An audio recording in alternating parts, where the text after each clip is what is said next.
नमस्कार साथियों, good evening मेरे शेर और शेरनियों। आइए हम सभी आप सभी का इंतजार कर रहे हैं। पल के बिछा के बैठा हूं कि मनोविज्ञान की कहानी में अब तो आ जाओ मेरे लाडलों इस रीड की महखानी में। तो दोस्तों स्वागत है आप सभी का कि जो तूफानों में पलते जा रहे हैं वो नया इतिहास रचते जा रहे हैं। तो आज नया इतिहास रचने के लिए मैं आ गया हूं। तैयार हो जाए, अपनी चाकू छुरी तलवार को नई धार दे दीजिए, क्योंकि साइको की कहानी डॉक्टर मदन शर्मा की जुबानी आज आपके लिए कुछ नया अंदाज नई विषय वस्तु लेकर आई है। तो दोस्तों तैयार हैं आप सभी? बोलो ये शानो, जल्दी से वीडियो को लाइक और शेयर ठोकना है। अगर आप कुछ ताबड़तोड़ बैटिंग देखना चाहते हैं तो इस विषय वस्तु को नए अंदाज तक पहुंचाना होगा, ताकि मुझे भी पढ़ाने का मजा आ जाए और आप लोगों को भी पढ़ने का मजा आ जाए। आज दोस्तों हम बात करेंगे बुद्धि परीक्षणों के बारे में। किसके? बुद्धि परीक्षणों के बारे में। बुद्धि परीक्षण क्यों हुआ, कैसे हुआ, किसने किया, अरे पहले कौन आया, निमंत्रण किसने दिया बुद्धि परीक्षण का, और जीवना किसने किया। तो हम भोज भी करेंगे और जीवने का लुत्फ भी उठाएंगे। तो तैयार हो जाओ दोस्तों। सर जी नमस्ते, सभी को मेरा नमस्कार, आदाब, सत श्री अकाल, गुड इवनिंग, सुबह खैर। तो दोस्तों स्वागत है दोस्तों साइको की कहानी डॉक्टर मदन शर्मा की जुबानी में। तो दोस्तों तथ्य देखिएगा, आज के कथन जो हमारे विषय वस्तु के हैं वो है बुद्धि परीक्षण। क्या है दोस्तों? बुद्धि परीक्षण। आज हम विभिन्न प्रकार के बुद्धि परीक्षण के संदर्भ में हमारी चर्चाएं होगी। और दोस्तों बुद्धि परीक्षण इसलिए होगा क्योंकि इससे पहले वाली 2 क्लासों के अंतर्गत हमने बुद्धि के अर्थ, परिचय, परिभाषाएं और प्रकार देखे। इससे पहले वाली क्लास में बुद्धि के प्रमुख सिद्धांत देखे। अब हम बुद्धि परीक्षण के अंतर्गत बात करते हैं। किसके संदर्भ में? बुद्धि परीक्षण के संदर्भ में हम बात करते हैं कि बुद्धि परीक्षण किस प्रकार का है, क्यों हुआ, बुद्धि परीक्षण की जरूरत क्यों पड़ी।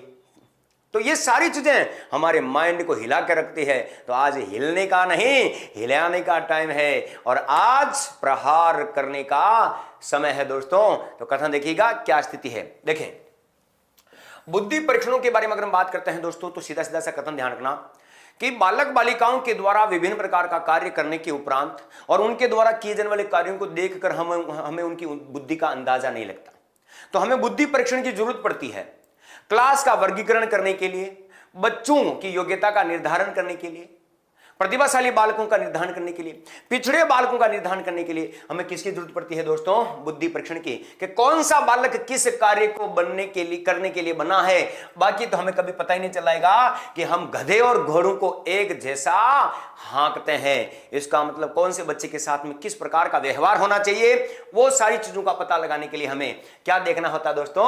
बुद्धि परीक्षण देखने को जरूरत पड़ती है। अब दोस्तों क्या कथन है, अब तथ्य देखते हैं हम बुद्धि परीक्षण के संदर्भ में। सबसे पहले इसकी ऐतिहासिक पृष्ठभूमि। ठीक है, सभी को मनोज कुमार पाली राम राम भाई, राम राम, सभी को मेरा राम राम। तो बुद्धि परीक्षण के ऐतिहासिक परिदृश्य को देखते हैं। ध्यान दीजिएगा, सबसे पहले बुद्धि परीक्षण के संदर्भ में हम बात करते हैं तो ध्यान दीजिएगा, सर्वप्रथम बुद्धि का प्रयोग करने का कार्य किसने किया था? फ्रांसिस गाल्टन ने। सर्वप्रथम बुद्धि शब्द का पहली बार प्रयोग किसने किया था? फ्रांसिस गाल्टन ने 1885 में। ध्यान दीजिएगा, पॉइंट टू पॉइंट में बुद्धि परीक्षण के ऊपर चर्चाएं करने वाला हूं। एक एक कथन को आपके सामने लेकर आऊंगा। तथ्य देखिए दोस्तों, सर्वप्रथम बुद्धि परीक्षण पर या बुद्धि शब्द का प्रयोग किसने किया था? फ्रांसिस गाल्टन द्वारा किया गया था। सीधा सा प्रश्न पूछा जाए कि सबसे पहले बुद्धि शब्द का पहली बार प्रयोग किसने किया था? फ्रांसिस गाल्टन ने। अब ये तो एक सामान्य कॉमन बात थी कि सबसे पहले बुद्धि शब्द का पहली बार प्रयोग किसने किया था? फ्रांसिस गाल्टन ने। और कब किया था साथियों? 1885 में किया था। ये फ्रांसिस गाल्टन कहां के थे? तो ब्रिटेन के बंदे थे। ये कहां के थे दोस्तों?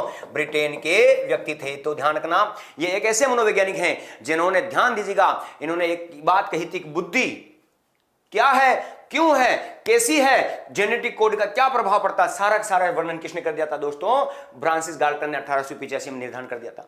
अब दोस्तों हम बात करते हैं आगे के संदर्भ में। बुद्धि परीक्षण की चर्चा करनी है हमें, तो ध्यान दीजिएगा, सर्वप्रथम बुद्धि परीक्षण पर कार्य प्रारंभ करने की शुरुआत, ध्यान दीजिएगा, सर्वप्रथम बुद्धि परीक्षण पर कार्य प्रारंभ करने का श्रेय विलियम वुंट को जाता है। जब विलियम वुंट ने 1879 में जर्मनी के लिप्जिंग शहर के अंदर, जर्मनी के लिप्जिंग शहर में कार्ल मार्क्स विश्वविद्यालय में जब मनोविज्ञान की पहली प्रयोगशाला की स्थापना डाली थी या स्थापना की थी, उसी दौरान बुद्धि परीक्षण पर कार्य की शुरुआत हो चुकी। तो मेरे साथियों ध्यान रखना, अगर आपसे कभी भी प्रश्न पूछा जाए सर्वप्रथम बुद्धि परीक्षण पर कार्य प्रारंभ करने का श्रेय किसे जाता है, तो विलियम वुंट को जाता है। लेकिन सबसे पहले बुद्धि परीक्षण किया किसके द्वारा, तो ध्यान रखना सबसे पहले बुद्धि परीक्षण अल्फ्रेड बिने द्वारा किया गया था 1905 में, और उसका एक साथी था जिसका नाम था साइमन, जिसे हम साइमन बिने बुद्धि परीक्षण के नाम से या बिने साइमन बुद्धि परीक्षण के नाम से जाना जाता है, और वो कार्य हुआ था 1905 में। तो ध्यान रखना, ध्यान दीजिएगा, हर कथन बहुत महत्वपूर्ण है। आप युद्ध के मैदान में खड़े हो तो निशाना चूकना नहीं है। आप अगर निशाना चूक गए तो आपका प्रतियोगी, आपका दुश्मन आपका नंबर ले जाएगा। तो देखिएगा, सर्वप्रथम बुद्धि परीक्षण पर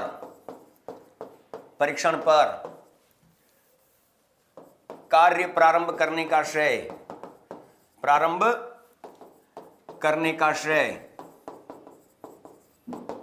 विलियम वुंट को जाता है। सीधा सा प्रश्न आ जाए कि सर्वप्रथम बुद्धि परीक्षण पर कार्य प्रारंभ करने का श्रेय किसे जाता है दोस्तों, तो विलियम वुंट को जाता है। और विलियम वुंट ने इसके ऊपर सबसे पहले कार्य प्रारंभ कब किया था, बुद्धि परीक्षण के कार्य की शुरुआत किसने की थी, विलियम वुंट ने।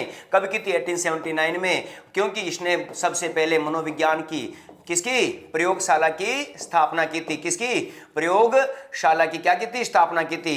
कहां की थी दोस्तों, जर्मनी में। और जर्मनी का शहर कौन सा था, तो लिप्जिंग शहर में जब इसने मनोविज्ञान की प्रथम प्रयोगशाला की स्थापना की थी, उस समय बुद्धि परीक्षण पर कार्य की शुरुआत हो चुकी थी। लेकिन ये विशेष ध्यान रखना, विलियम वुंट को बुद्धि परीक्षण का जनक नहीं कहा जाता, बिने को कहा जाता। क्यों, क्योंकि इसने केवल शुरुआत की थी, वो सफल प्रयोग नहीं हुआ था। लेकिन सफल प्रयोग करने का श्रेय किसे जाता है, अल्फ्रेड बिने को जाता है। यही बात आपको ध्यान में रखनी है कि सर्वप्रथम बुद्धि परीक्षण पर कार्य प्रारंभ करने का श्रेय किसे जाता है, विलियम वुंट को जाता है। लेकिन सबसे पहले बुद्धि परीक्षण किया किसके द्वारा, अल्फ्रेड बिने द्वारा किया गया था 1905 में। तो ये कथन छोटे छोटे हैं कि शुरुआत करने वाला विलियम वुंट है, लेकिन बुद्धि परीक्षण करने का श्रेय जाता है किसे जाता है, तो बिने को जाता है। और बिने ने ये बुद्धि परीक्षण कब किया था, 1905 में किया था।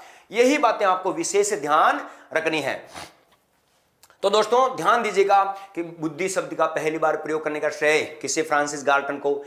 सर्वप्रथम बुद्धि परीक्षण पर कार्य की शुरुआत करने का श्रेय किसे जाता है दोस्तों, विलियम वुंट को। लेकिन सबसे पहले बुद्धि परीक्षण करने का श्रेय किसे जाता है, तो अल्फ्रेड बिने को जाता है। तो मैं हर पॉइंट को आपके सामने स्क्रीन पर लेके आ रहा हूं, आप आसानी से मजे से पढ़िए और इस वीडियो को जल्दी से जल्दी लाइक कीजिए, शेयर कीजिए, ताकि मेरा अंदाज नया हो, आपका आगाज नया हो। तो दोस्तों देखिएगा, सर्वप्रथम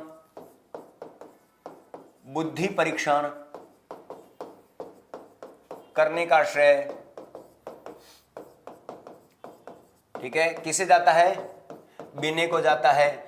और कब किया था, बिने ने बुद्धि परीक्षण किया था, बिने ने 1905 में। और उसी समय बिने बुद्धि परीक्षण के प्रश्नों की संख्या कितनी थी, आपसे कभी भी प्रश्न पूछा जा सकता है कि 1905 में बिने बुद्धि परीक्षण में प्रश्नों की संख्या कितनी थी। तो दोस्तों ध्यान रखना, 1905 में बिने बुद्धि परीक्षण में प्रश्नों की संख्या कितनी थी दोस्तों, तो बिने बुद्धि परीक्षण में प्रश्नों की संख्या थी कितनी, 30 थी। अभी तक वॉचिंग बहुत कम है, एक बार लाइक कर दो, शेयर कर दो, ताकि मुझे और अंदाजा आ जाए कि और मुझे कितनी गहराई तक जाना है। दोस्तों मजा आ जाना चाहिए। तो दोस्तों सर्वप्रथम बुद्धि परीक्षण करने का श्रेय किसे जाता है, बिने को जाता है। और 1905 में इसने कार्य किया था। और उस समय प्रश्नों की संख्या कितनी थी, मात्र 30 थी। कितनी थी दोस्तों, बुद्धि प्रश्नों की संख्या कितनी थी, मात्र 30 थी। तो दोस्तों विशेष कंटेंट के रूप में ध्यान रखना कि सबसे पहले बुद्धि परीक्षण कार्य की शुरुआत विलियम वुंट, लेकिन सबसे पहले बुद्धि परीक्षण किया किसने, बिने ने। अब आपसे प्रश्न पूछा जाए, बुद्धि परीक्षण का जनक माना जाता, ध्यान दीजिएगा, बुद्धि परीक्षण का जनक माना जाता है, तो बुद्धि परीक्षण का जनक किसे जाता है, किसे माना जाता है, बिने को माना जाता है, अल्फ्रेड बिने को माना जाता है। और बिने फ्रांस के निवासी थे। तो दोस्तों ध्यान रखना, बुद्धि परीक्षणों का जनक, बुद्धि परीक्षणों का जनक किसे, बुद्धि परीक्षण का जनक किसे माना जाता है दोस्तों, बिने को माना जाता है। विशेष बिने को माना जाता है। सीधा सा प्रश्न पूछा जाएगा कि बुद्धि परीक्षणों का जनक माना जाता है, किसे माना जाता है दोस्तों, बिने को माना जाता है। अब दोस्तों देखिएगा, बिल्कुल सिंपल सी बात है। 1890 में, ध्यान दीजिएगा, 1890 में एक व्यक्ति आया था जिसका नाम था आरबी केटल। क्या नाम था दोस्तों, आरबी कैटल, और इन्होंने मानसिक परीक्षण शब्द के आधार पर एक पुस्तक की रचना की थी और वो पुस्तक थी the mental test and measurement. सीधा सा प्रश्न आ जाए कि the mental test and measurement नामक पुस्तक की रचना करने का श्रेय किसे जाता है? आरबी कैटल को। बुद्धि परीक्षण का जनक कौन है? बिने। और सर्वप्रथम बुद्धि परीक्षण करने का श्रेय किसे जाता है? बिने को।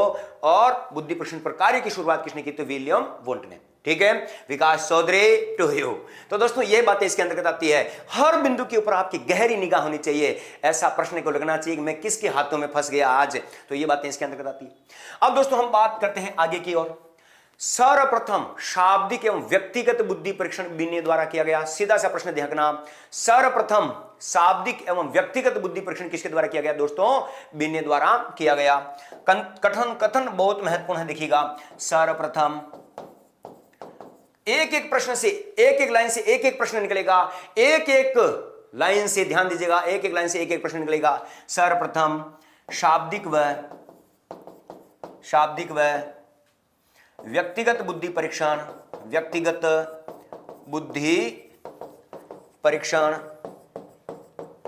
किसने किए थे? बिने द्वारा किए गए। और बिने ने कब किए थे? 1905 में किए थे। सीधा प्रश्न आ जाए, सर्वप्रथम शाब्दिक व व्यक्तिगत बुद्धि परीक्षण किसके द्वारा किया गया था? ठीक है, विशेष ध्यान दीजिएगा। सबसे पहले शाब्दिक व व्यक्तिगत बुद्धि परीक्षण, दो शब्दों को उठा लो, शाब्दिक और व्यक्तिगत बुद्धि परीक्षण करने का श्रेय किसे जाता है? बिने को जाता है। महत्वपूर्ण कथनों के आधार पर हमें चर्चा करते रहना है। अब दोस्तों हम बात करते हैं, ध्यान रखना। अब सबसे महत्वपूर्ण बात अगर मैं करूं कि बिने बुद्धि परीक्षण जब हुए थे और बिने ने, ठीक है, विशेष ध्यान रखना, बलवान आधुनिक मनोविज्ञान का जनक विलियम जेम्स को करना है। अब दोस्तों देखिएगा, बिने ने जब बुद्धि परीक्षण दिया था तो वो फ्रेंच भाषा में बने थे, लेकिन उसका अंग्रेजी अनुवाद करने का श्रेय किसे जाता है? मनोवैज्ञानिक गोडार्ड को जाता है। तो एक प्रश्न आपके दिमाग में खड़खड़ाएगा और एक प्रश्न विशेष आएगा, बिने बुद्धि परीक्षण का प्रचार प्रसार या बिने बुद्धि परीक्षण को विकसित करने का श्रेय किसे जाता है? तो ध्यान रखना, बिने बुद्धि परीक्षण का अमेरिका में प्रचार प्रसार करने का श्रेय किसे जाता है? मनोवैज्ञानिक गोडार्ड को जाता है। तो ध्यान दीजिएगा, बिने बुद्धि परीक्षण को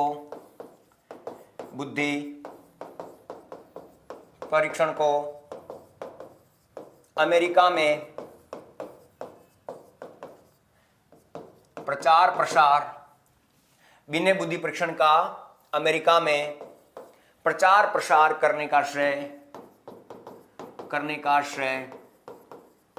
मनोवैज्ञानिक गोडार्ड को जाता है। सीधा सा प्रश्न आ जाए, ध्यान दीजिएगा दोस्तों। बिने बुद्धि परीक्षण फ्रेंच भाषा में बना था, लेकिन उसका अंग्रेजी अनुवाद किसने किया था? मनोवैज्ञानिक गोडार्ड ने किया था। कहां किया था? अमेरिका में किया था। दोस्तों आज ऐसे कथन लेकर आया हूं कि आप कह उठोगे, वाह वाह क्या बात है, वाह वाह क्या बात है, कि सही कहो तो ऐसे। तो दोस्तों बिने बुद्धि परीक्षण का अमेरिका में प्रचार प्रसार करने का श्रेय जाता है किसे जाता है? दोस्तों मनोवैज्ञानिक गोडार्ड को जाता है। अब दोस्तों यहां पर घूमने वाली बात, पिछली बार सेकंड ग्रेड में एक प्रश्न पूछा गया था, सर्वप्रथम मानसिक आयु संप्रत्यय किसके द्वारा दिया गया? सीधा सा तथ्य ध्यान रखना, सर्वप्रथम मानसिक आयु संप्रत्यय देने का कार्य किसने किया था? तो बिने द्वारा किया गया था। किसके द्वारा किया गया था? बिने द्वारा किया गया था। बिल्कुल सिंपल सा कथन ध्यान रखना, सर्वप्रथम मानसिक आयु संप्रत्यय किसने दिया था? 1908 में बिने द्वारा दिया गया था। सर्वप्रथम मानसिक आयु संप्रत्यय का मतलब विचार। सबसे पहले मानसिक आयु, ध्यान दीजिएगा, सर्वप्रथम मानसिक आयु संप्रत्यय, ठीक है, बिने द्वारा दिया गया। अब आपसे कभी भी प्रश्न पूछा जाए कि सर्वप्रथम मानसिक आयु संप्रत्यय किसने दिया था? दोस्तों बिने ने दिया था। और बिने ने सबसे पहले मानसिक आयु संप्रत्यय कब दिया था? 1908 में। कब दिया था? 1908 में। बिल्कुल सीधा सा कथन ध्यान रखना, सबसे पहले मानसिक आयु संप्रत्यय दिया गया। किसके द्वारा दिया गया था? दोस्तों बिने द्वारा दिया गया। यही बात आपको विशेष ध्यान करनी।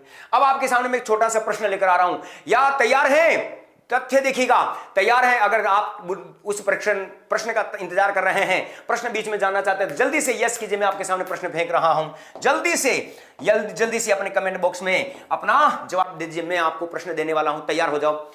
अब आपसे कभी भी प्रश्न पूछा जाए, बिने बुद्धि परीक्षण में कितनी बार संशोधन हुए? सीधा सा प्रश्न पूछा जाए, बिने बुद्धि परीक्षण में, बिल्कुल हल्के मन से देखना। पूजा मीणा पीडीएफ मिल जाएगी आपको, ठीक है।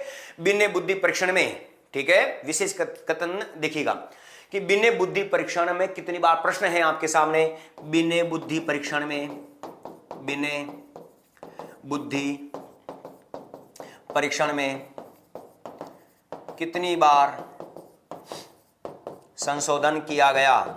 सीधा सा प्रश्न आ है, बिन्ने बुद्धि परीक्षण में कितनी बार संशोधन किया गया या बिन्ने बुद्धि परीक्षण में कितनी बार संशोधन हुआ। तो आपके ऑप्शन है, ऑप्शन 1 4 बार, ऑप्शन बी 3 बार, ऑप्शन सी 2 बार और ऑप्शन डी 5 बार। तो अब मुझे बता दीजिए, कमेंट बॉक्स में अपना कमेंट ढंग से फेंक दीजिए और कथन देखिएगा क्या स्थिति इसके अंदर देखने को विशेष देखिएगा।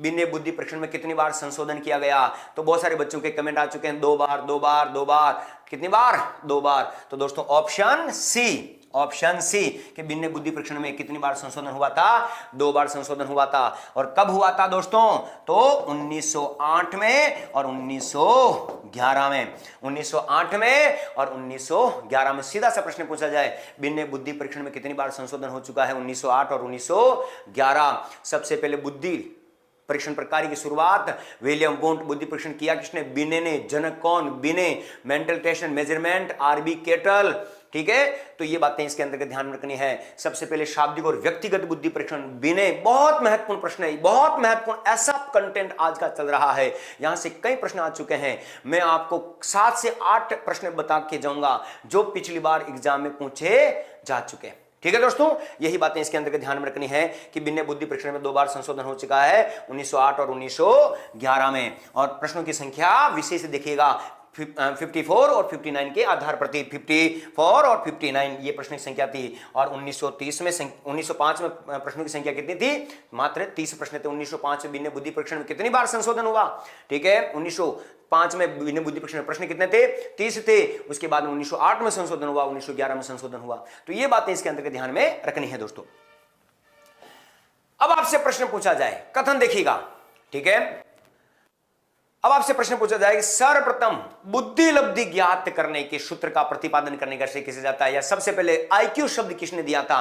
तो सर्वप्रथम आईक्यू शब्द देने का कार्य स्टर्न के द्वारा किया गया था। और आईक्यू ज्ञात करने का सूत्र भी किसने दिया था, स्टर्न ने किया था। लेकिन आईक्यू के सूत्र का सबसे ज्यादा विकास किसने किया था, टर्मन ने किया था। अब महत्वपूर्ण कथन देखिएगा, सर्वप्रथम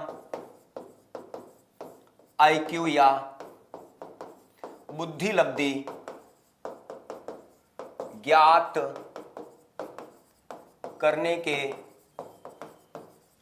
सूत्र का प्रतिपादन 1912 में स्टर्न व कोहलमान ने किया, ठीक है। सर्वप्रथम आईक्यू या बुद्धि लब्धि ज्ञात करने के सूत्र का प्रतिपादन 1912 में स्टर्न व कोहलमान द्वारा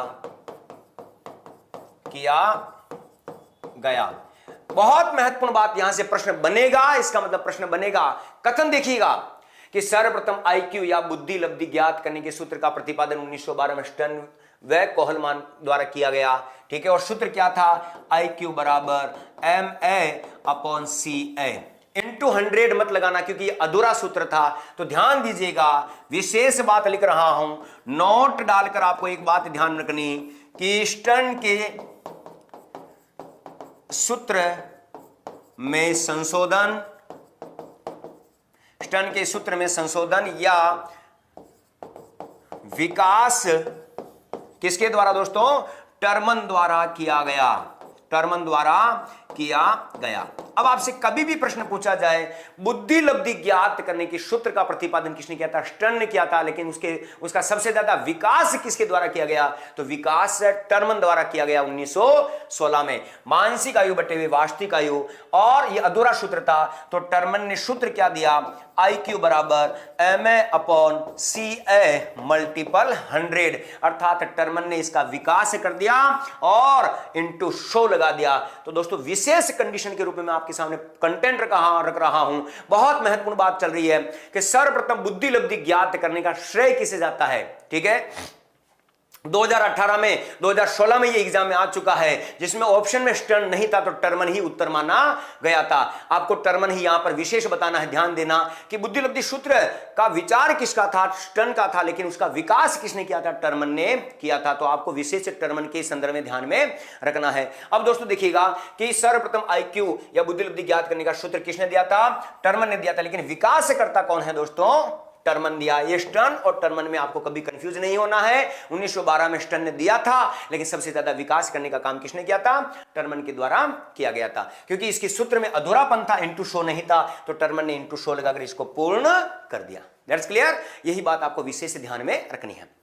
अब दोस्तों जैसे ही ये कार्य हुआ, कुछ नयापन आने लगा, कुछ नयापन आने लगा, और नयापन क्या हुआ वो कथन देखिएगा। ठीक है, कथन देखिएगा। महत्वपूर्ण रूप से अगर हम बात करते हैं, क्या स्थिति देखने को मिलती है, देखिएगा। ठीक है, अब हम बात करते हैं आगे। सर्वप्रथम बुद्धि का वर्गीकरण या विभाजन करने का श्रेय टर्मन व मेरिल को जाता है। सर्वप्रथम बुद्धि का विभाजन या वर्गीकरण करने का श्रेय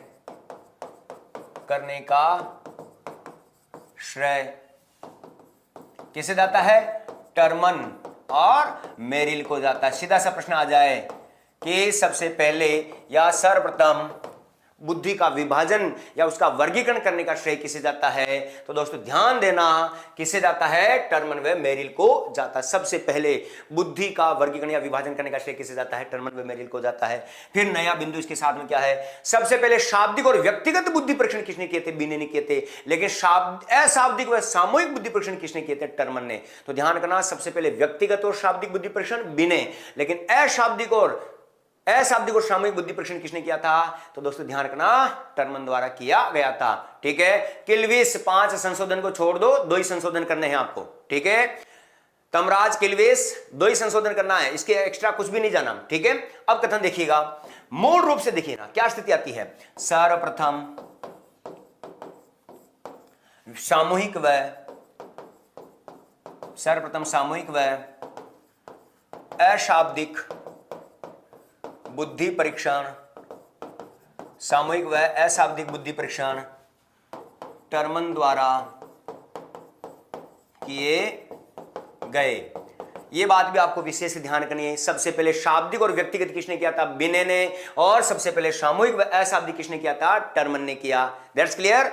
अब दोस्तों मैं अंतिम रूप से सबसे महत्वपूर्ण बिंदु बताने वाला हूं, उसके बाद में हमारा जलजला शुरू होता है क्वेश्चन सीरीज का। ठीक है, ये तथ्य देखिएगा। अब दोस्तों देखिएगा क्या स्थिति है, कथन देखना। विशेष सर्वप्रथम बुद्धि लब्धि ज्ञात करने की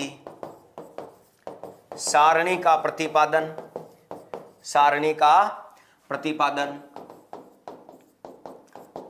करने का श्रेय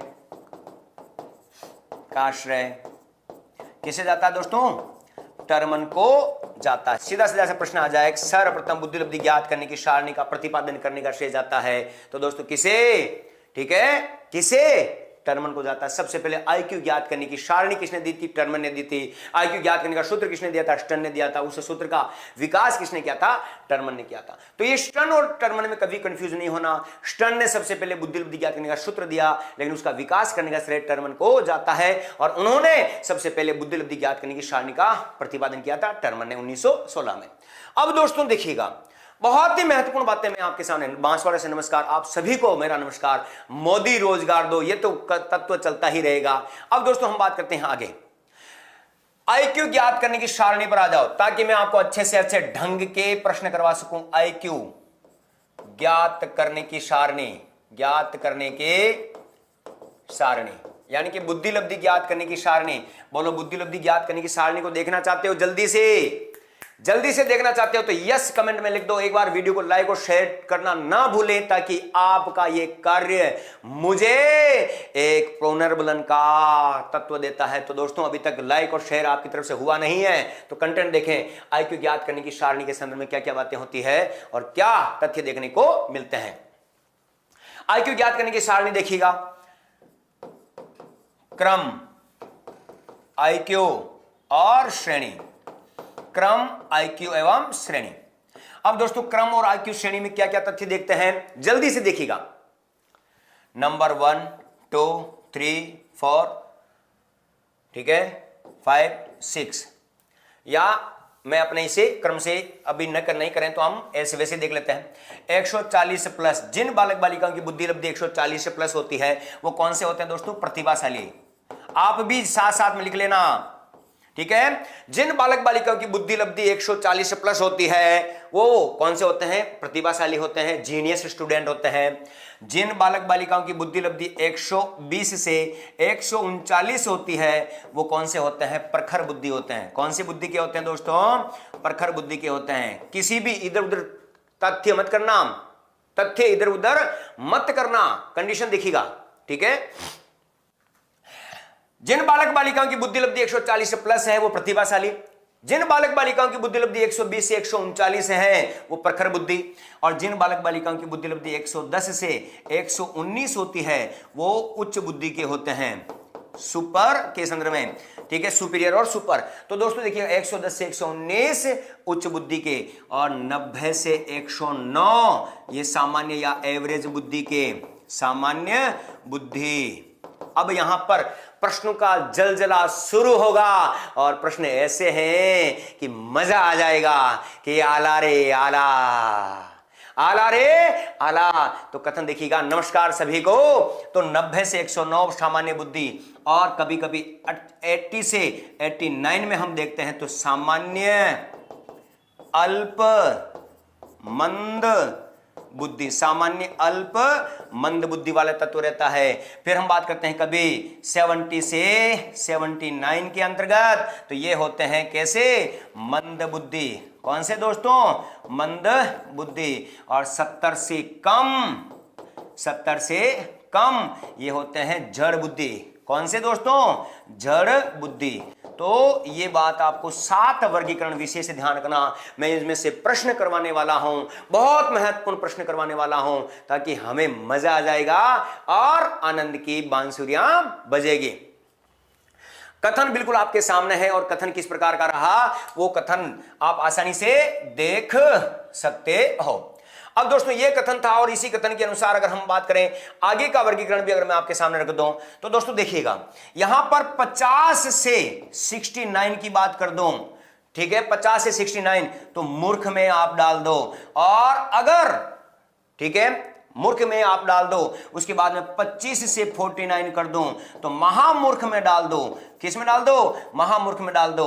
और अगर 0 से 24 कर दूं तो फिर जड़ में और डाल दो। तो क्यों, क्योंकि 70 से कम आयु के बालकों का भी 4 प्रकार का वर्गीकरण कर दिया गया, ठीक है। 70 से कम आयु के अंतर्गत भी 4 वर्गीकरण आ जाते हैं। 70 से कम जड़, 50 से 69 के अंतर्गत, ध्यान रखना ये वर्गीकरण 70 के अंदर अंदर ही आ जाता है। 3 वर्गीकरण आपको देख लेना है, 50 से 69 मूर्ख, 25 से 49 महामूर्ख और 0 से 24 जड़। अब आपसे कभी भी प्रश्न पूछा जाए कौन से बालक बालिकाओं को कुछ भी नहीं सिखाया जा सकता, तो जिन बालक बालिकाओं की बुद्धि लब्धि 0 से 24 होती है उनको जीवन में कुछ भी नहीं सिखाया जा सकता है। ये बुद्धि लब्धि ज्ञात करने की सारणी आपको विशेष ध्यान में रखनी है, बहुत महत्वपूर्ण बिंदु है। यही बातें आपको विशेष ध्यान में रखनी है कि 140 प्लस प्रतिभाशाली, 120 से 139 प्रखर बुद्धि, 110 से 119 उच्च बुद्धि, 90 से 109 सामान्य बुद्धि, 80 से 89 सामान्य अलमंद बुद्धि और 70 से 79 मंद बुद्धि और 70 से कम जड़। अर्थात ये जड़ में कितने 3 प्रकार के वर्गीकरण और देख लेना है आपको, 50 से 69 मूर्ख, 25 से 49 महामूर्ख और 0 से 24 जड़। अब मानसिक आयु कैसे क्या, जगदीश सिंह, अब समय आ गया है, आला रे आला, मदन शर्मा रोजगार दो, मदन शर्मा सर रोजगार दो। मैं कहता हूं कि इस बार रोजगार है और आपके हाथ में है। वादा करता हूं कि इस बार रोजगार आपके हाथ में है, केवल और केवल थोड़ा सा तथ्य ध्यान रखना। अब हम मानसिक आयु भी ज्ञात करेंगे, जगदीश सिंह नरू का मानसिक आयु ज्ञात करते कैसे करते हैं उसी पर आ रहे हैं, ठीक है। कथन देखिए दोस्तों, अभी तक लाइक और शेयर रुकना नहीं चाहिए, आज का आनंद कुछ अलग होना चाहिए कि बोलो बांके बिहारी लाल की जय। तो दोस्तों अब इस आधार पर हम सवाल करने जा रहे हैं। बोलो आप आईक्यू ज्ञात करने के सवाल करने के लिए तैयार हैं? यश या नो? जल्दी से जल्दी आईक्यू ज्ञात करने के सवालों के लिए अगर तैयार हैं तो जल्दी से जल्दी आ जाओ, मैं आपके सामने कंटेंट रख रहा हूं। ठीक है, तथ्य देखना, सवाल के लिए तैयार हो जाओ। बुद्धि परीक्षण के अंतर्गत क्वेश्चन नंबर 1, क्वेश्चन नंबर 1 जल्दी से आ जाओ। ठीक है, क्वेश्चन नंबर 1 जल्दी से आ जाओ। कथन लिख रहा हूं दोस्तों, अब प्रश्न आ जाओ विशेष तरीके से। अलग अलग प्रकार के प्रश्न करवाने वाला हूं दोस्तों, अलग अलग प्रकार के प्रश्न करवाने वाला हूं। ठीक है, आपको 3 से 4 2 प्रकार के प्रश्न मैं पहले पे ही करवा चुका हूं, और एक प्रश्न मैं आपको पिछली बार देके गया था, वो प्रश्न भी मैं करवाऊंगा। इंतजार कीजिएगा, 10:28 का जो पिछला वाला प्रश्न देके गया था उसका जवाब दूंगा, प्रश्न हल करवाऊंगा और एक नया प्रश्न और देकर जाऊंगा। ठीक है, तो इंतजार करें। अभी तक हम नए दूसरे प्रश्न पर चर्चा करते हैं, प्रश्न हल करते हैं जो कॉमन है। आप जल्दी, आप मेरे साथ साथ में उत्तर निकालना, आप सभी मेरे साथ में क्या निकालेंगे, उत्तर निकालेंगे। बोलो यस या नो, निकालोगे नहीं निकालोगे? जल्दी से हाँ ना में जवाब दे दो भाई। वेरी गुड, उत्तर निकालने वाले हैं। तो कथन देखें, एक बालक की वास्तविक आयु 10 वर्ष व मानसिक आयु 12 वर्ष है, तो बालक की बुद्धि लब्धि होगी, बुद्धि लब्धि होगी। ठीक है, बुद्धि लब्धि होगी। जल्दी से अपना उत्तर फेंको, अपना ब्रह्मास्त्र निकालो, अपना ब्रह्मास्त्र निकालो और जल्दी से बुद्धि लब्धि ज्ञात करो कि एक बालक की वास्तविक आयु 10 वर्ष तथा मानसिक आयु 12 वर्ष है, तो बालक की बुद्धि लब्धि होगी। बोलो बालक की बुद्धि लब्धि कितनी होगी? जल्दी से, वेरी गुड, उत्तर आना शुरू। तो दोस्तों ज्ञात क्या करनी है? आईक्यू ज्ञात करनी है। तो आईक्यू हमारे पास में है नहीं। एमए आपको कितना देर का है?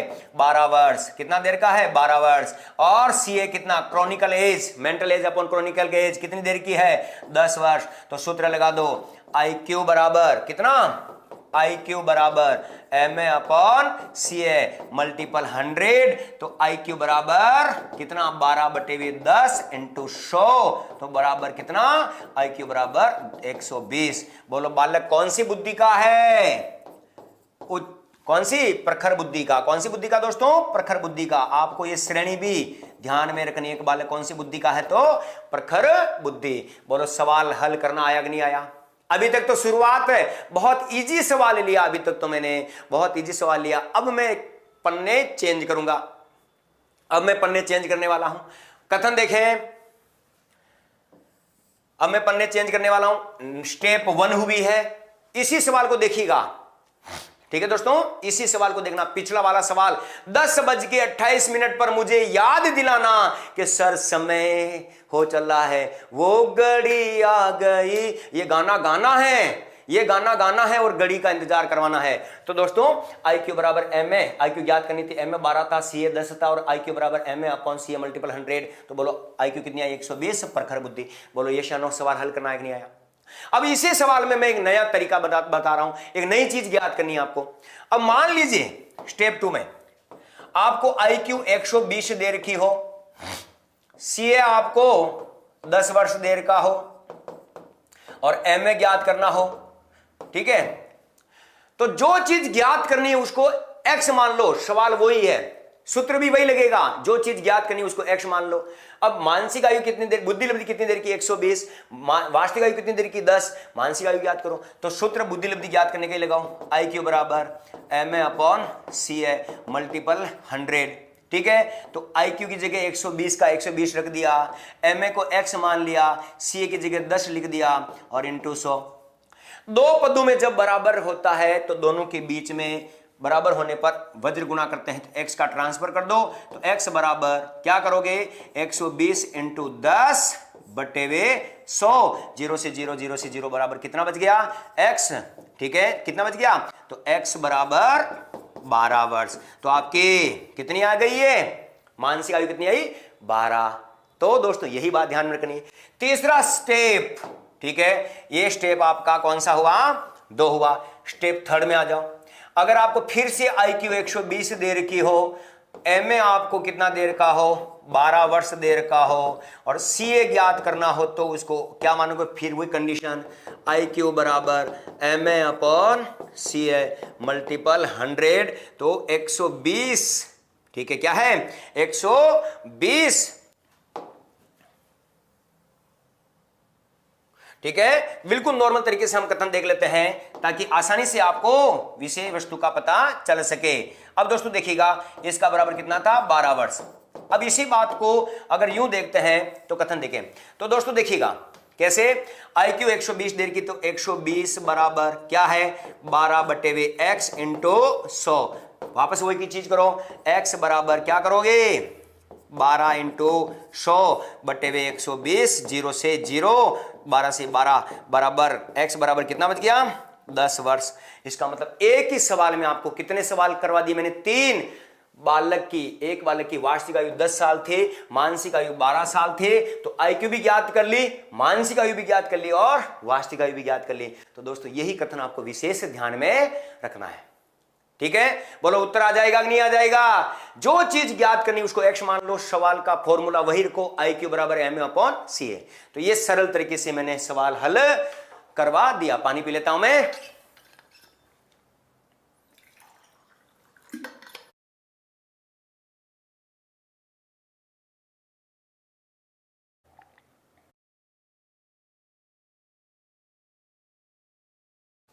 तो ये दोस्तों एक सवाल के अंदर तीनों चीजें कर ली। बोलो आगे वाले प्रश्न के लिए तैयार हैं, नेक्स्ट सवाल पर आ जाओ। ठीक है, पिछले वाले प्रश्न, एक कमेंट आ रहा, पिछले वाले प्रश्न में सर उत्तर 9 वर्ष 1 माह क्यों है, उसका भी मैं कारण बता दूंगा। ठीक है, अब दोस्तों देखिएगा, अभी तक तो शेयर नहीं हुआ, जल्दी से एक बार और शेयर जोर लगा दो, अपने साथियों को जोड़ लो, कुछ उनका बेड़ा पार हो जाए। क्या कहत मदन शर्मा, सुनो ध्यान लगाए, और इस बार ढंग से पढ़ लिया तो बेड़ा पार हो जाए। तो दोस्तों बिल्कुल नॉर्मल तरीके से बोलो, नया प्रश्न पढ़ने के लिए तैयार हो, जल्दी से कथन देखिएगा, जल्दी से। क्वेश्चन नंबर 2, एक बालक की वास्तविक आयु 8 वर्ष है। एक बालक की वास्तविक आयु कितनी, 8 वर्ष है। कथन देखिएगा, एक बालक की वास्तविक आयु कितनी, 8 वर्ष है, तथा वह किसी बिना बुद्धि परीक्षण में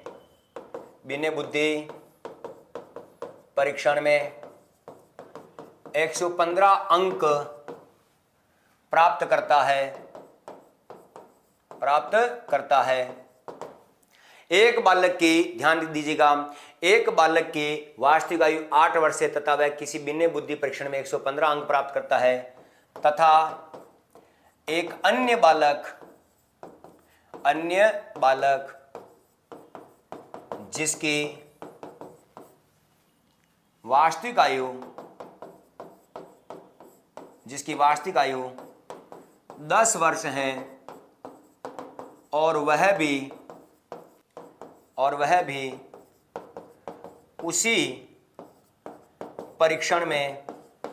उसी परीक्षण में 115 ही अंक प्राप्त करता है, 115 ही अंक प्राप्त करता है, तो 8 वर्ष के बालक की मानसिक आयु होगी।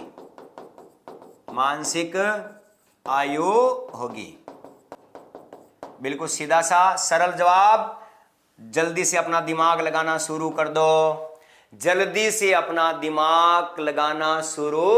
कर दीजिए।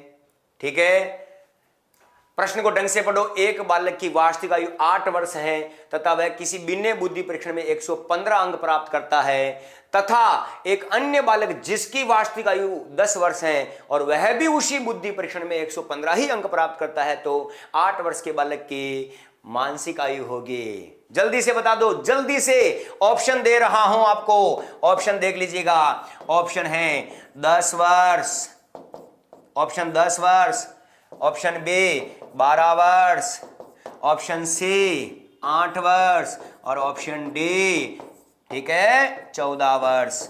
जल्दी से फटाफट अपना उत्तर भेज दीजिए, जल्दी से दोस्तों, जल्दी से उत्तर भेजिए ताकि मजा आ जाना चाहिए। वेरी गुड, बहुत सारे बच्चों का प्रश्न का जवाब आ चुका है। वेरी गुड, मजा आ गया दोस्तों।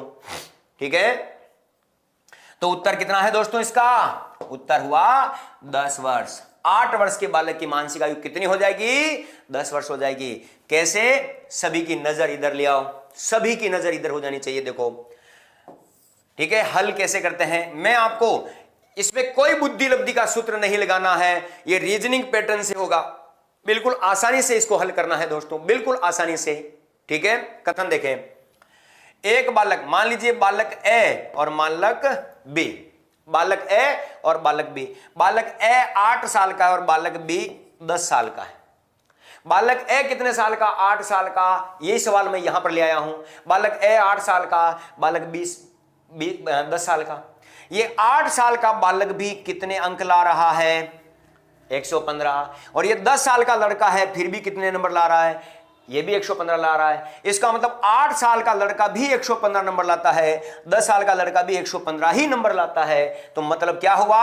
8 साल के बालक का दिमाग कितने साल के लड़के के बराबर चल रहा है? 10 साल के लड़के के बराबर चल रहा है। तो 8 साल के बालक की मानसिक आयु कितनी हो गई? 10 साल, क्योंकि उसका दिमाग 10 साल के लड़के के बराबर चल रहा है। आयु कम है फिर भी उसका दिमाग 10 साल के लड़के के बराबर चल रहा है। तो दोस्तों यही बात ध्यान रखनी है कि 8 साल के बालक की मानसिक आयु कितनी हो जाएगी? 10 वर्ष हो जाएगी, क्योंकि 8 साल का है फिर भी 115 नंबर ला रहा है और ये 10 साल का फिर भी 115 नंबर ला रहा है। तो 8 साल के लड़के का और 10 साल के लड़के का दिमाग तो बराबर चल रहा है। ठीक है, बराबर चल रहा है। इस कारण 8 वर्ष के बालक की बुद्धि लब्धि की या मानसिक आयु कितनी हो जाएगी दोस्तों? 10 वर्ष हो जाएगी। ठीक है सर, मुझे भी गुरु बना दीजिए, मैं अंधेरे में अब और नहीं रह सकता। मैं कह रहा हूं ठीक है, आपको कभी भी अंधेरे में नहीं रहना, इसका मतलब नहीं रहना है। सच्चाई का प्रमाण आपको मिलेगा। ठीक है, प्रमाण स्वीकार कीजिए गुरुदेव फौजी का। मेरे सभी फौजी भाइयों को मैं दिल से सलाम करता हूं। जय हिंद। तो दोस्तों ये बातें इसके ध्यान रखना कि 8 साल का बालक 115 नंबर ला रहा है, 10 साल का बालक भी 115 नंबर ला रहा है। इसका मतलब 8 साल के लड़के का दिमाग 10 साल के लड़के के बराबर चल रहा है। तो इसकी मानसिक आयु कितनी हो गई? 10 वर्ष, जो मैंने आपको यहां पर बताई। बोलो सवाल समझ आया कि नहीं आया? यस, जल्दी से फटाफट, मुझे आपका पुनर्बलन मिलता रहेगा तो मैं आग लगा दूंगा। कह रहा हूं दोस्तों, आग लगा दूंगा, आग लगा देंगे, आग लगा देंगे, आग लगा देंगे। तो दोस्तों ये देखिएगा, रीट हमारी है, रीढ़ से मोहब्बत हो गई है कि रीढ़ से मोहब्बत हो गई है, छोड़ूंगा नहीं, कसम तेरी कि तुझे छोड़ूंगा नहीं। तुझे पाने के लिए ही जन्म लिया है पगली, तू जाती है किधर, तुझे छोड़ूंगा नहीं। तो रीढ़ तो मेरी है और रीढ़ से मोहब्बत हो गई है, तुझे छोड़ूंगा नहीं। तो रीढ़ को तो पकड़ के रखना है। तो दोस्तों अब मैं आपको आगे वाले सवाल की ओर ले जा रहा हूं। कौन से सवाल की ओर? आगे वाले सवाल की ओर। तैयार है आप सभी? नंबर 3 क्वेश्चन पर आ जाओ। नंबर थर्ड पर आ जाओ। चलिए प्रश्न देखना दोस्तों। एक बालक की वास्तविक आयु 10 वर्ष है। ठीक है, एक बालक की वास्तविक आयु कितनी दोस्तों? 10 वर्ष है। एक बालक की वास्तविक आयु कितनी? 10 वर्ष है। तथा अंग्रेजी में उसकी मानसिक आयु कितनी? 8 वर्ष। 8 वर्ष के बालक के समान है और अन्य विषयों में, ठीक है, अन्य विषयों में उसकी मानसिक आयु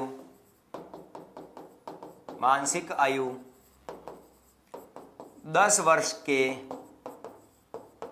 बालक के समान है। तो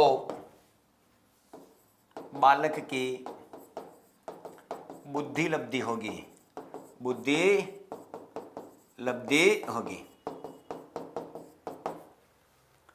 जल्दी से कथन देखें, ठीक है, कथन देखें दोस्तों, कथन देखें, ठीक है। जितेंद्र शाल्वी 1908 1911 में कितने प्रश्न थे, ठीक है, अधिकतम 1908 में 54 और 59 1911। तो ये कथन देखना है। अब दोस्तों देखिएगा, प्रश्न देखो जल्दी से, ठीक है, प्रश्न देखिएगा दोस्तों, प्रश्न देखना है, प्रश्न को गौर से देखो दोस्तों, ठीक है।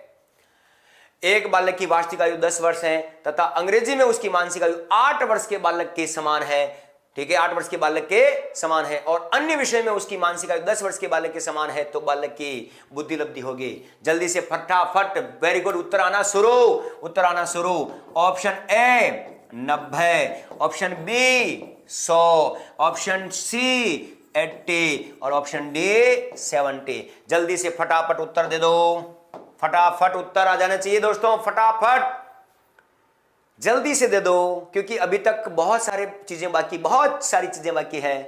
Very good. अब दोस्तों देखिएगा, इस सवाल को हम हल करते हैं और उत्तर फिर मैं आपके सामने लगाता हूं। इधर देखें, नजर इधर घुमाओ। एक बालक की वास्तविक आयु कितनी है, तो सी है, तो आपके पास में कितना है, 10 वर्ष। कितना है दोस्तों, 10 वर्ष है, तथा अंग्रेजी में उसकी मानसिक आयु 8 साल है, ये 8 साल है, और अन्य विषय में उसकी मानसिक आयु 10 साल है। बालक 10 साल का ही है, लेकिन मानसिक आयु उसकी 2 देर की है, तो मानसिक आयु हमें 1 चाहिए, तो हम क्या करेंगे, दोनों आयु को जोड़कर दोनों में 2 का भाग दे देंगे, क्योंकि राशियों का योग बटे राशियों की संख्या। तो अंग्रेजी की मानसिक आयु को और अन्य विषय की मानसिक आयु को जोड़कर 2 का भाग दे दो, तो एम ए बराबर क्या करोगे, एम ए बराबर 8 + 10 बटे 2 बराबर 18 बटे 2 बराबर कितनी, मानसिक आयु अब कितनी बताओगे, 9 वर्ष बताओगे। राशियों का योग बटे राशियों की संख्या। अब आपके पास में मानसिक आयु अगर 9 आ गई है, तो सूत्र वही लगाओ, IQ बराबर MA/CA मल्टीपल 100। तो कितना, IQ बराबर 9 बटे 10 × 100, तो कितना, बराबर 90। इसका मतलब उत्तर कितना आया, 90। तो ये आपके सामने कंटेंट रहा, ठीक है। अभी तक तो शेयर नहीं हुआ है, अभी तक शेयर नहीं हुआ है। अगर शेयर नहीं हुआ तो मुझे मजा नहीं आएगा, मुझे पुनर्बल नहीं मिलेगा। तो दोस्तों कुछ तो कमाल दिखा दो, शेयर करना, लाइक करना, कमेंट करना, धुआंधार करना, अपने साथियों को जोड़ना है, ताकि मुझे पुनर्बल मिले। तो आपका साथ देने के लिए मैं एडी से चोटी का जोर लगा दूंगा। मेरा वादा है कि तुम कदम तो बढ़ाओ, तुम्हारे साथ खड़ा हूं। अरे तुम चलने की कोशिश तो करो, मैं तुम्हारी अंगुली पकड़ने को तैयार हूं, और जिंदगी में साथ मिलेगा, इसका मतलब साथ मिलेगा। तो दोस्तों ये रहा आपका सवाल, ठीक है दोस्तों, यही कथन इसके अंदर का ध्यान रखना है। अब दोस्तों देखिएगा, आंशिक उत्तर अन्य विषय की संख्या के औसत। अरे दोस्तों बिल्कुल सीधा सीधा से कथन ध्यान में रखना है, बिल्कुल नॉर्मल तरीके से, ठीक है। 48 और 1954 बताए थे, लेकिन न्यूनतम संख्या 1908 में न्यूनतम संख्या 48 और अधिकतम संख्या थी 54, और 1911 में कितनी होगी, 59। ये कथन था हमारा, ध्यान रखना। 1908 में न्यूनतम संख्या 48, अधिकतम 54 थी, और 1911 में 59। यही कथन आपको विशेष ध्यान रखना, जो आपका जवाब आया। ये सारी बातें इसके अंतर्गत। अब दोस्तों हम बात करते हैं आगे वाले सवाल।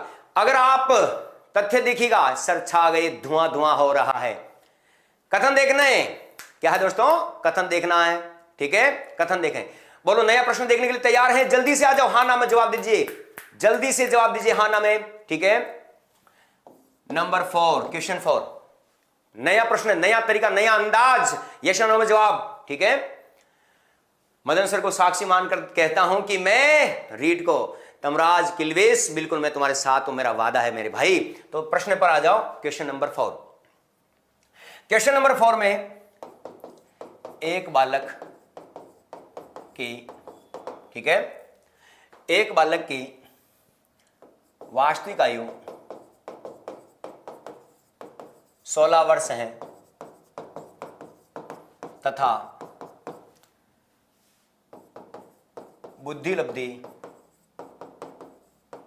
75 है, तो बालक की मानसिक आयु होगी, मानसिक आयु होगी।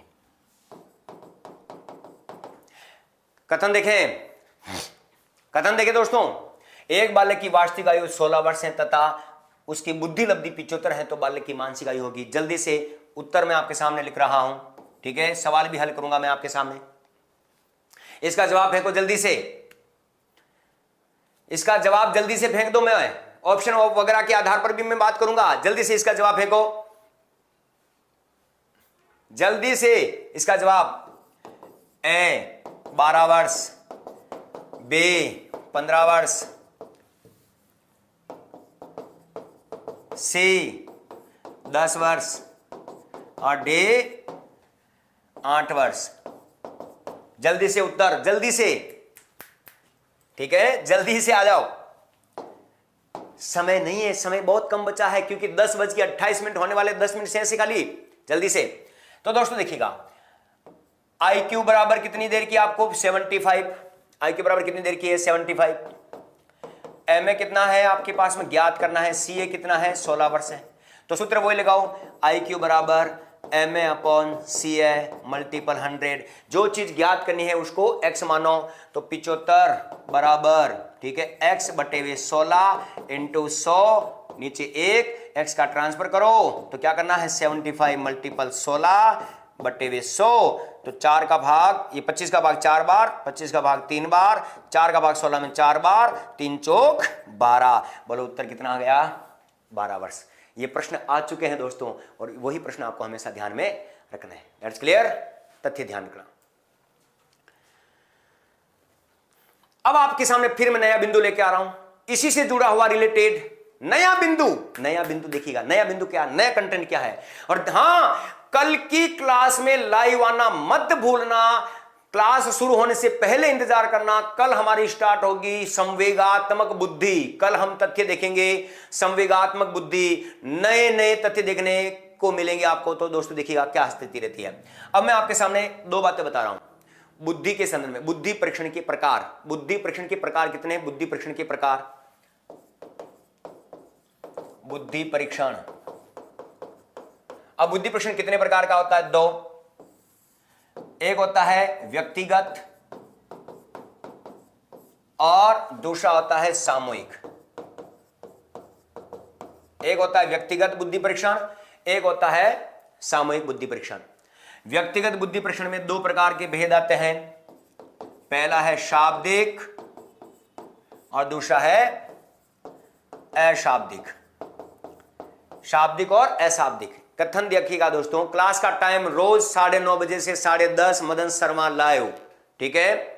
कथन देखिएगा दोस्तों, बुद्धि प्रश्न के प्रकार। बुद्धि प्रश्न 2 प्रकार का होता है, पहला है व्यक्तिगत, दूसरा है सामूहिक। व्यक्तिगत बुद्धि प्रश्न कितने प्रकार का है, 2। व्यक्तिगत बुद्धि प्रश्न कितने प्रकार का है, 2। और व्यक्तिगत में पहला कौन सा, शाब्दिक, और दूसरा कौन सा है, अशाब्दिक। पहला कौन सा है दोस्तों, शाब्दिक, और दूसरा कौन सा है, अशाब्दिक, ठीक है।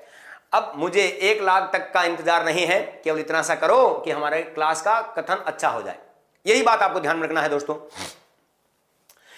व्यक्तिगत में शाब्दिक है, शाब्दिक, ये किसके लिए, पढ़े लिखे लोगों की मानसिकता पता लगाने के लिए या लगाने हेतु।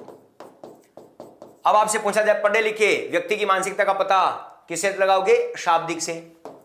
और अनपढ़ व्यक्ति की मानसिकता का पता लगाना,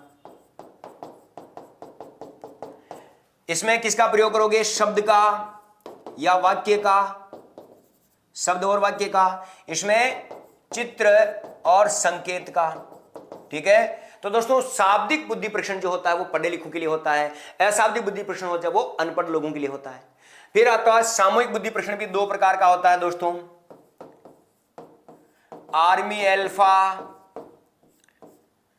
और आर्मी बीटा। आर्मी अल्फा और आर्मी बीटा। अब आपसे कभी भी प्रश्न पूछा जाए आर्मी अल्फा कौन सा परीक्षण है, शाब्दिक, आर्मी बीटा कौन सा परीक्षण है,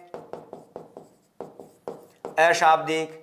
ये पढ़े लिखे सैनिकों के लिए, सैनिकों के लिए, किसके लिए, पढ़े लिखे सैनिकों के लिए इसका प्रयोग किया गया। इसका पहली बार प्रयोग कब हुआ था, 1916 में, प्रथम विश्व युद्ध में।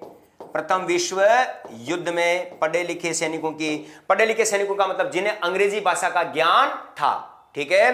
तो प्रथम विश्व युद्ध में इसका पहली बार प्रयोग हुआ था। और अनपढ़ सैनिकों के लिए, अनपढ़ सैनिकों के लिए, कौन से अनपढ़ सैनिकों के लिए कौन सा बुद्धि परीक्षण हुआ था?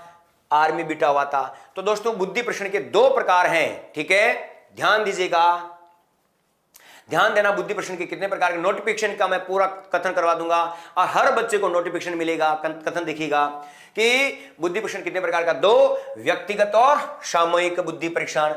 व्यक्तिगत बुद्धि परीक्षण दो प्रकार का होता है, शाब्दिक अशाब्दिक, और सामूहिक परीक्षण भी दो प्रकार का होता है, आर्मी अल्फा और आर्मी बीटा।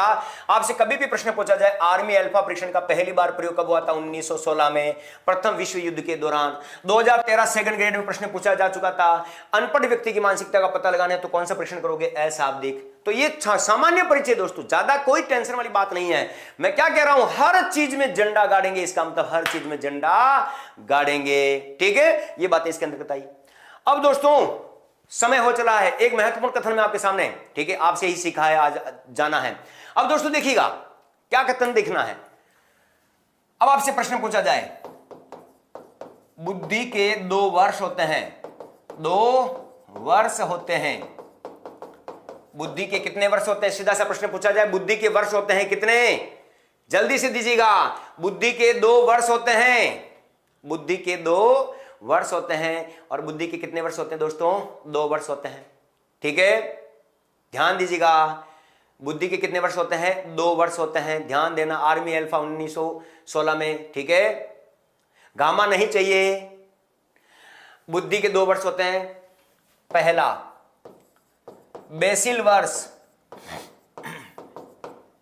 दूसरा है टर्मिनल वर्ष। बेसिल वर्ष और टर्मिनल वर्ष, ध्यान दीजिएगा। बुद्धि के कितने वर्ष होते हैं? 2 वर्ष होते हैं। बुद्धि के वर्ष होते हैं, कितने वर्ष होते हैं दोस्तों? 2 वर्ष होते हैं, ध्यान से देखिएगा। अब कौन कौन से में? पहला है बेसिल वर्ष और दूसरा है टर्मिनल वर्ष। अब दोस्तों बेसिल वर्ष और टर्मिनल वर्ष के अंतर्गत मैं बात आपको सिंपल तरीके से बता रहा हूं। अगर मानसिक आयु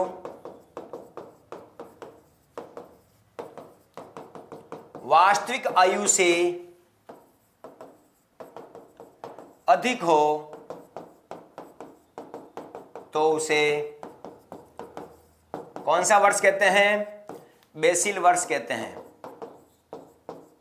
ध्यान से देखना, अगर मानसिक आयु वास्तविक आयु से अधिक हो तो उसे बेसिल वर्ष कहते हैं। जैसे 18 साल का लड़का 25 साल के लड़के के टेस्ट को हल कर रहा है।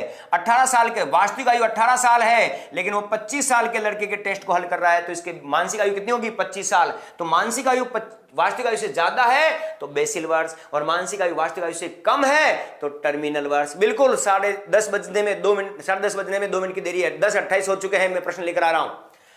दूसरा है टर्मिनल वर्ष। कौन सा दोस्तों? टर्मिनल वर्ष। कौन सा वर्ष? टर्मिनल वर्ष, ठीक है। मानसिक आयु वास्तविक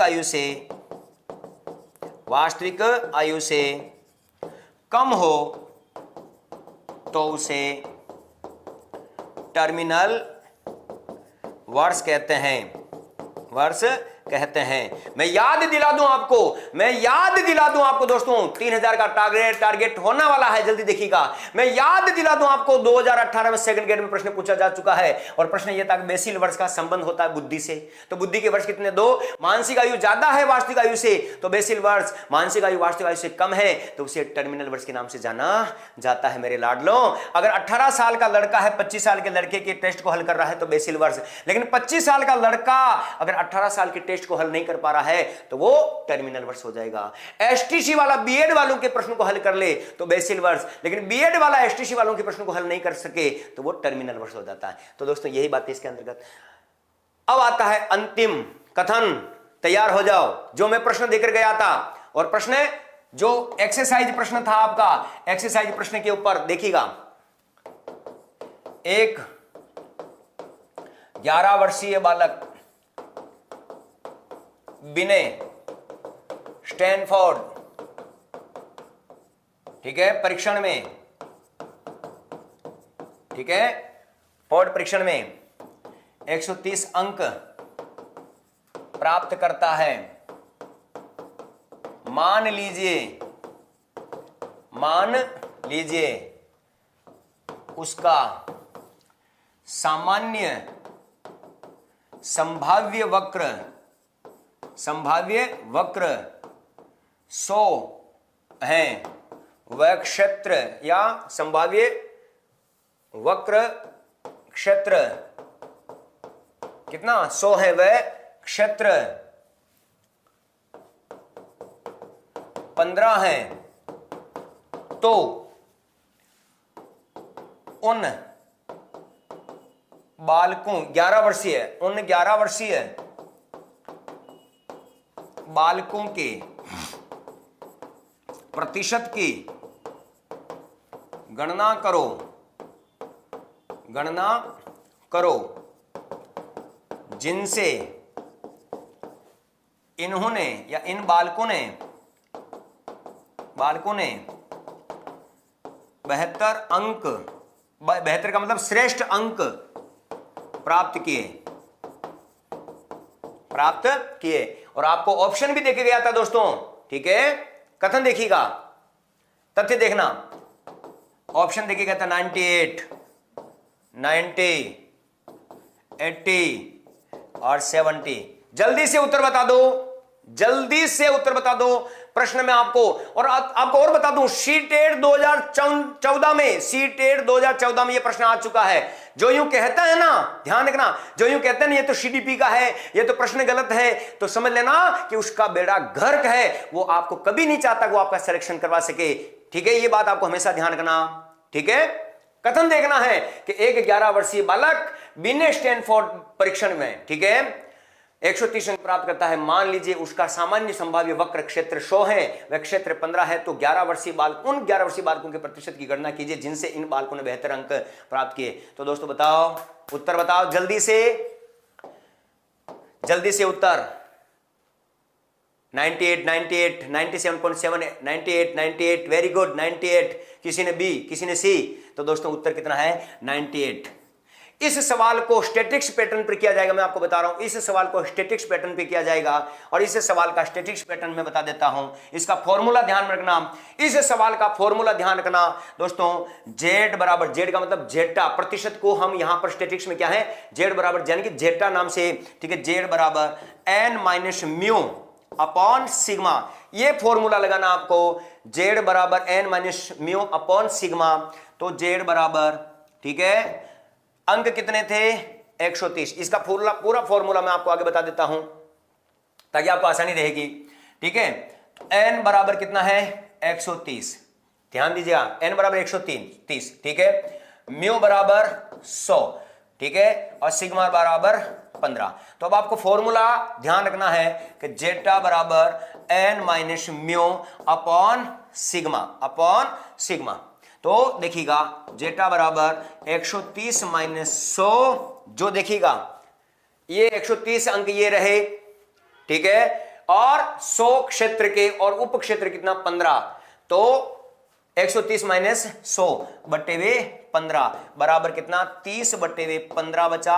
तो काट देने पर कितना आया 2। तो 2 का संभाव्य वक्र में संकेत कितना होता है, ठीक है, संभाव्य वक्र में संकेत कितना होता है, 2 का मान होता है 97.2, ठीक है, के लगभग 97.2 के लगभग या 97 के अबव इसका मान होता है। तो दोस्तों ध्यान रखना 97 के पास वाली संख्या कितनी है 98 है। तो दोस्तों ध्यान रखना 97.7 के लगभग इसका मान होता है 97.7 के लगभग इसका मान होता है। तो दोस्तों ध्यान रखना इसका उत्तर हमें कितना बताना है 98। ये प्रश्न सी टेट में आ चुका है दोस्तों, विशेष ध्यान रखना, ठीक है, ये प्रश्न सी टेट में आ चुका है और इसका फॉर्मूला आपको विशेष ध्यान रखना है। इसका फॉर्मूला आपके सामने रहा कि 130 माइनस 100 बटे 15, 30 बटे 15 बटे 2 और 2 का मान कितना है 97.7 के अबव। तो इसका एप्रोक्स मान इस सवाल में देखना है, एप्रोक्स मान कितना है 98।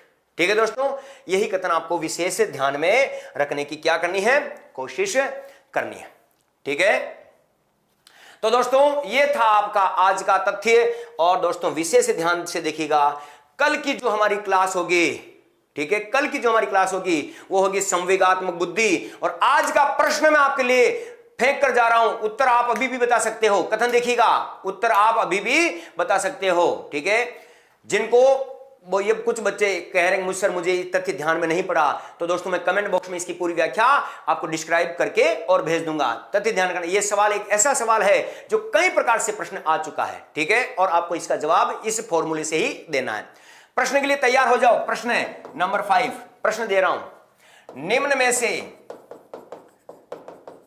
कौन से परीक्षण को, निम्न में से कौन से परीक्षण को संस्कृति स्वतंत्र